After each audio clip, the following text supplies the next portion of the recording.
Imagine the modern world shutting down for 24 hours. No electricity, no internet, no payments, no supply chains. Everything halts at the same moment. Now picture the people you would need if that happened. You would need the workers who keep the power grid alive, the engineers who understand the hidden structure beneath every city, the drivers, farmers, and logistics crews who make sure food, fuel, and medicine move where they must, the nurses and first responders who hold the line when everything else fails. These are the people who keep a civilization breathing, and yet, in normal life, they are often the ones earning the least.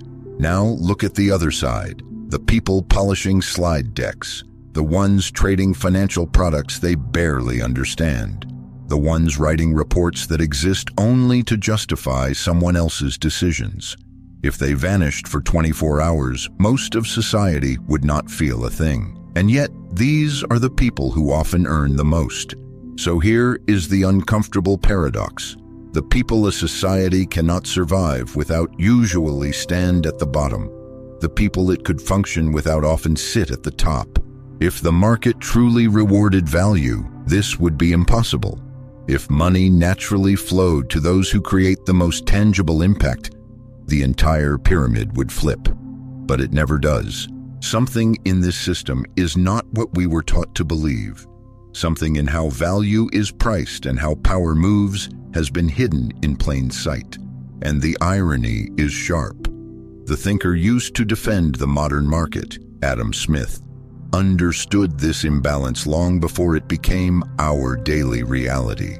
Most people hear the name Adam Smith and imagine a simple story. The market is fair, hard work pays off. Value naturally finds its way to the people who create it. But that version of Smith is a myth created by textbooks, politicians, and motivational speakers who never read his actual work. The real Adam Smith was not a cheerleader for blind optimism. He was a moral philosopher who studied human behavior with cold clarity. He watched how power moved between owners and workers. He watched how wealth concentrated in the hands of those who controlled systems, not those who produced value inside them. And he documented these patterns with a level of honesty that still feels uncomfortable today. Smith wrote 2 major books. One examined how nations grow rich. The other examined why people admire the wealthy even when the wealthy contribute little. Put together, these books reveal a truth almost no one attributes to him. Labor creates the bulk of a nation's wealth, yet labor rarely keeps the share it deserves. This was not a mistake in the system. It was the system. Smith saw that the people who work with their hands, their expertise, and their time often stand on the weakest ground. They negotiate from need. They depend on wages to survive. Meanwhile, the people who own land, capital, and political influence negotiate from comfort. This is the forgotten insight. Smith did not promise that value would return to its creators. He warned that without power, it never will. That truth still shapes our world today. If this is your first time here, ThinkMate is where we question what others accept. That's the kind of mind we build this channel for. Subscribe if you want more. Now, back to it. Long before markets, factories, or corporations existed, the relationship between work and reward was brutally simple. A person harvested only what they planted. A hunter kept what he caught. A builder owned what he constructed with his own hands. There were no landlords taking rent, no owners taking profit, and no distant institutions claiming a share of value they never helped create. Labor and ownership were the same person. Adam Smith described this early stage not as a golden age, but as a reference point. In a world without concentrated property or organized capital, the value someone created returned directly to them. The worker did not split their output with anyone, not because life was fair, but because no one had yet built a structure that allowed taking without producing. Everything changed when land was enclosed, when surplus could be stored, and when capital began to accumulate in the hands of a few. Suddenly, three new players entered the story. The landlord who owned the ground others needed to work. The capitalist who owned the tools and money required for production. And the merchant who controlled the flow of goods and the rules of trade. From that moment on, the person who created the value no longer controlled the value. Their work passed through layers of ownership, negotiation, and authority, before returning to them in the form of wages that grew smaller as systems grew larger. This shift did not happen because labor became less valuable. It happened because power began to concentrate, and once power concentrates, value follows. When Adam Smith examined how wages were determined, he did not start with effort or morality. He started with bargaining power.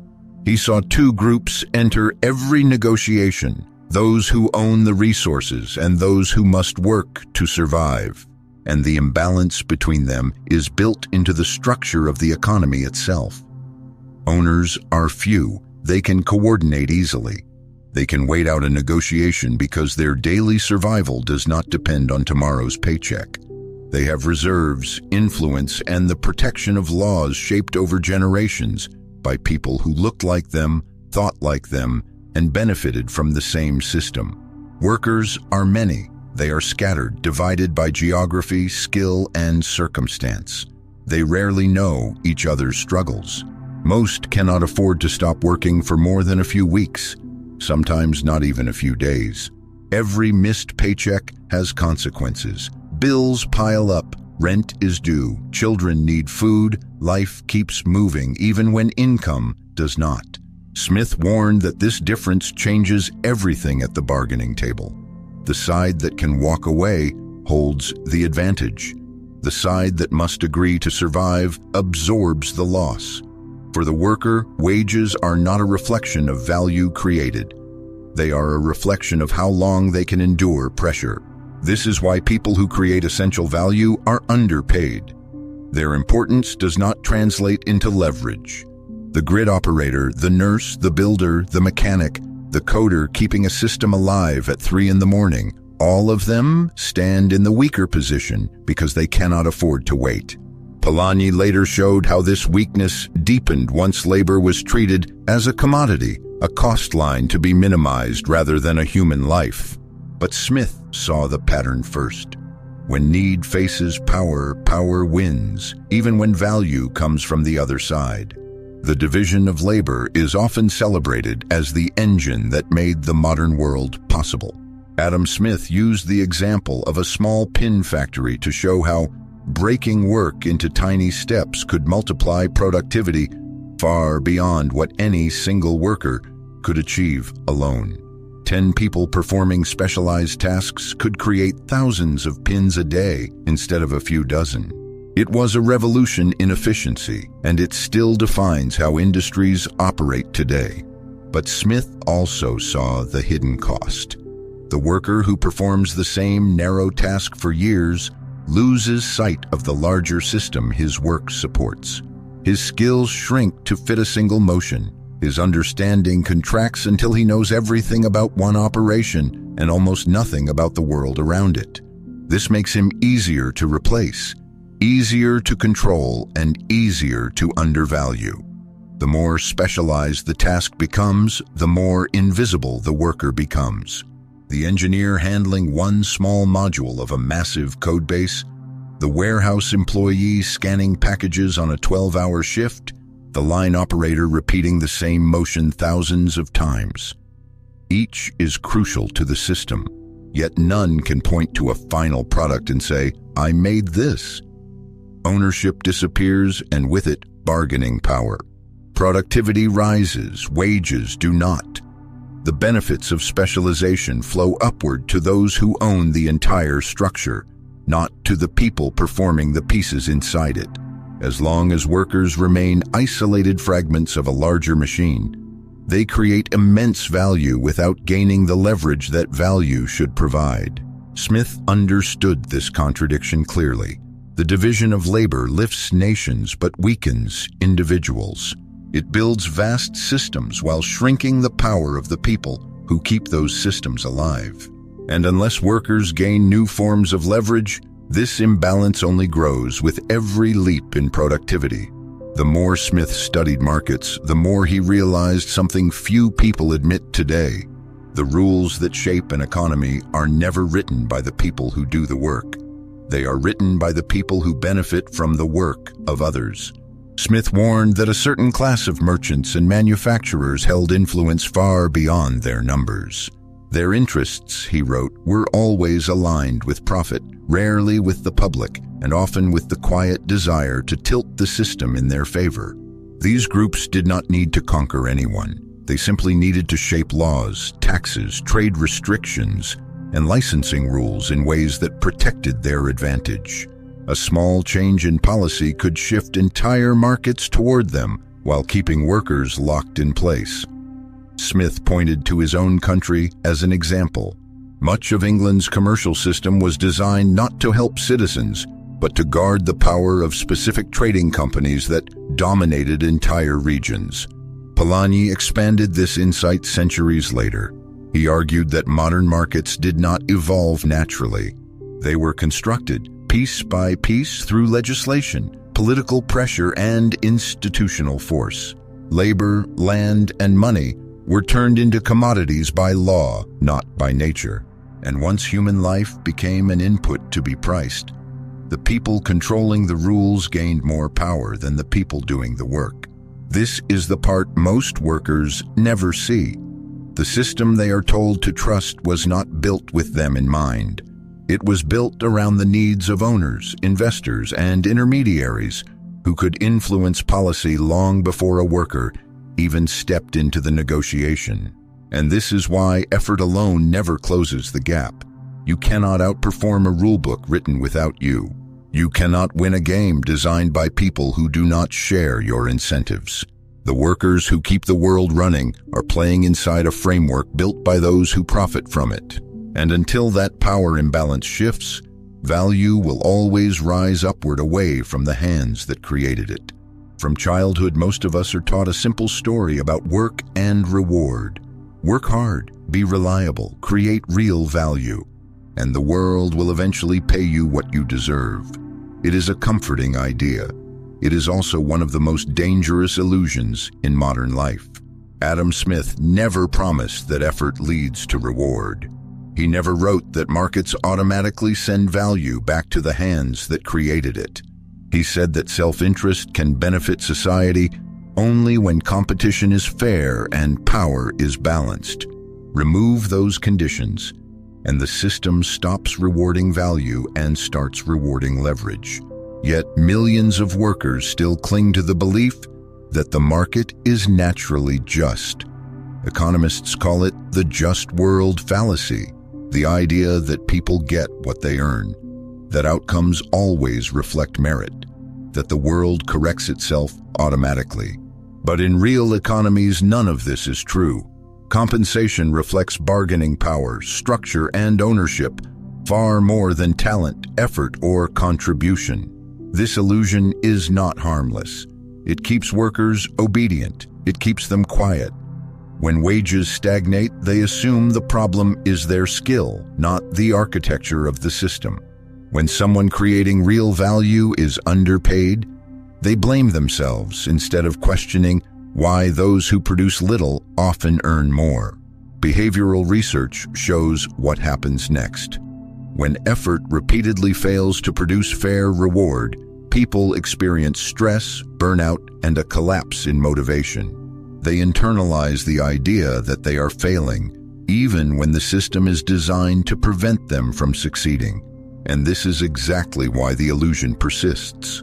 A population that believes fairness is automatic never demands structural change. A worker who thinks the system will eventually notice his value never learns to negotiate, to build leverage, or to question the rules that keep him in place. Meanwhile, those who benefit from the imbalance continue to do so without resistance. The truth is simple, and Smith understood it clearly. Markets do not reward value by default. They reward those who hold the power to claim value. Without power, even the most essential workers remain trapped in an economy that depends on them, but refuses to compensate them accordingly. Karl Polanyi took Adam Smith's warnings and pushed them to their logical conclusion. He argued that the modern market did something unprecedented in human history. It turned people into commodities, not in metaphor, but in structure. Labor, he said, is not a product manufactured for sale. It is a human life, a human body, a human mind. Yet the market treats it the same way it treats steel, wheat, or fuel. Something to buy low, use efficiently, and discard when costs rise. Once labor is defined as a commodity, security disappears. A person's livelihood becomes tied to a market they cannot control. Lose your job, and you lose your income. Lose your income, and everything from food to shelter becomes uncertain. A machine can be stored, a warehouse can sit empty, but a human being must keep living. They must eat every day, sleep every night, and support whoever depends on them. The system does not pause when their income does. On paper, they become a cost to reduce, a budget line to lower, a resource to optimize. The spreadsheet has no column for exhaustion, for anxiety, for the fear of not making rent. The spreadsheet only measures efficiency. Polanyi called this the Great Transformation, a society where markets stop serving people and people start serving markets. And every time this transformation goes too far, societies push back. Labor movements rise, regulations form, safety nets appear. Not because workers suddenly become powerful, but because an economy that treats humans like commodities eventually destabilizes itself. For the people who create real value, this explains a deep emotional truth. You are not underpaid because your work is small. You are underpaid because the system sees your life as a variable cost. It measures you by price, not necessity. And until that perception changes, your importance will never translate into security. You can be essential and undervalued at the same time. That is the world Polanyi warned us about. And it is the world we still live in today. Modern data has done something remarkable. It has confirmed, with numbers rather than theory, what Adam Smith and Karl Polanyi saw centuries ago.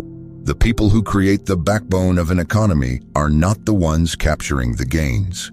Productivity has climbed to heights that previous generations could not imagine. Yet the people whose labor makes that productivity possible have seen almost none of its rewards. Look at the numbers. Since the early 1970s, worker productivity in the United States has surged. Output per worker has multiplied, but median wages have barely moved. The two lines once rising together split apart. One shoots upward, the other drags along the bottom. The question is simple. If workers created the additional value, who collected it? The answer appears in a second trend.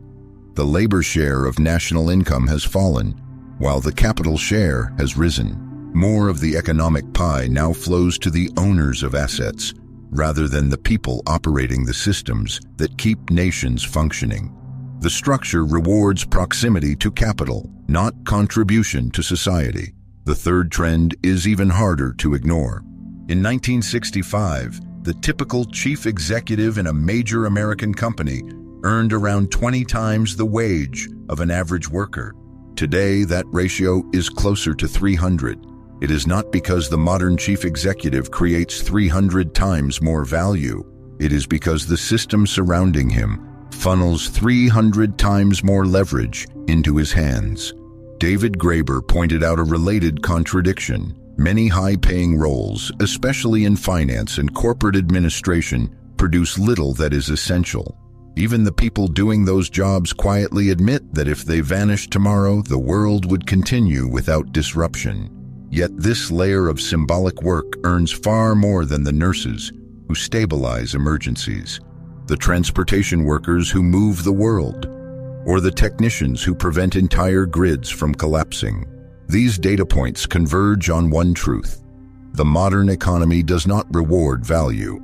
It rewards position. It rewards ownership. It rewards the ability to sit near the flow of capital and redirect it. And until that structure changes, The people who create the substance of society will continue to watch others capture the wealth built from their effort. If the system rewards position instead of value, what can a person who creates real value actually do? There are two common responses, and both fail. The first is to double down on effort, work harder, be more reliable, be the person everyone depends on. But as we have seen, reliability without leverage becomes a trap. The harder you carry, the easier you are to underpay. The second response is the opposite. Abandon real value and chase the symbolic game. Learn to navigate office politics, manage impressions, move closer to capital by playing the same games as those who already sit near it. Some succeed this way. Many lose themselves in the process. There is another path, and Smith hinted at it without naming it. You create value, but you do not remain a pure laborer. You do not stand at the weakest point in the chain. You shift your position inside the system so that what you produce cannot be separated from the decisions that shape it. Start with 3 questions. Who receives the value I create? Who owns the structure that my work flows through? And who decides how the rewards are divided? If all 3 answers point to someone else, then no matter how skilled or essential you are positioned as labor, not as a contributor with power. Changing that position does not require becoming ruthless or abandoning what you are good at. It requires moving closer to ownership and closer to decision-making. Sometimes that means building a product instead of just performing a task. Sometimes it means holding a share of the system you keep alive, not as a symbolic perk, but as a source of bargaining power. Sometimes it means developing a specialty that cannot be easily replaced or fragmented. It can also mean building a reputation outside the walls of your employer. A reputation is a form of ownership. Relationships with clients, the ability to move industries, the trust of a professional community, even an audience that values your thinking. These are all forms of leverage that protect you from being treated as a commodity. 2 people may work with the same skill. One stays a worker forever. The other becomes someone whose contribution cannot be priced without considering the value they control. One negotiates with nothing behind them. The other negotiates with a foundation that amplifies every hour of work. This is the third path. You remain someone who creates real value, but you refuse to remain in the position where that value can be extracted from you without consequence. You do not wait for the system to notice your worth. You redesign your position until the system cannot ignore it. Adam Smith spent as much time studying human admiration as he did studying markets. He noticed something unsettling. People do not naturally admire those who create the most value. They admire those who appear to possess status, wealth, and power, even when those traits are detached from real contribution. Society rewards the image of success long before it rewards the substance beneath it. This creates a moral tension that many workers feel but rarely articulate. The person who keeps a system functioning may go unnoticed, while the person who merely represents that system is praised. The quiet builder is overshadowed by the visible symbol, and the world continues turning because most people confuse visibility with importance. Smith argued that beneath this social confusion lies a deeper human desire. People want to be admired, but they want to be admired for the right reasons. Not for borrowed status, not for symbols, but for qualities that matter: integrity, competence, the ability to create something real, the ability to stand by one's work. The modern economy pushes the opposite message. It tells the person who creates real value to accept low compensation because their work is noble. It tells them to be humble while others extract more from their effort than they receive themselves. It forces a choice that should never exist. Either abandon meaningful work for empty prestige, or stay with meaningful work and accept being underpaid. But there is another way to see it. Real value is not measured by the attention it receives.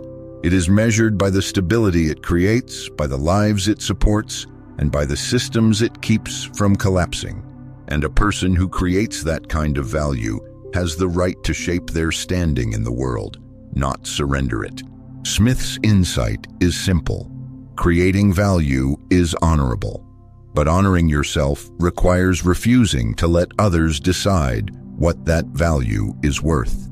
Without that stance, even the most meaningful work can be turned against the person who performs it. Think back to the opening question. In a world that can collapse in a single day, who keeps it alive and who merely benefits from its survival? That divide has shaped every step of this story. The people who create real value stand at the foundation, yet the rewards rise to the top. Not because their work is small, but because the structure surrounding them was never built for their advantage. Adam Smith saw this long before the modern economy existed. He understood that markets do not naturally correct injustice. They amplify the power of those who already hold leverage. And without the ability to negotiate, without ownership, without a voice inside the systems they sustain, workers will always receive less than the value they create. Polanyi showed how far this imbalance can stretch. Entire societies can begin treating human beings as inputs to be priced, optimized, and replaced. When that happens, essential people become invisible and the rewards drift toward those positioned closest to capital. So the question is no longer abstract. It is personal. Are you willing to remain at the point in the system where your value can be extracted without consequence?